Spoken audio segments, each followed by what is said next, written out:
The pressing arm lifts and then lowers, securing the coil in place and keeping it stable during uncoiling. The uncoiling unit runs forward and reverse to ensure smooth and controllable operation, checking both motion and motor response.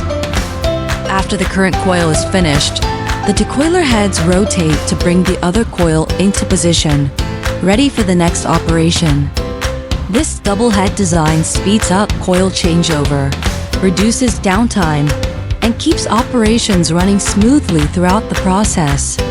This is our DBMT double decoiler, designed to hold and uncoil steel coils efficiently.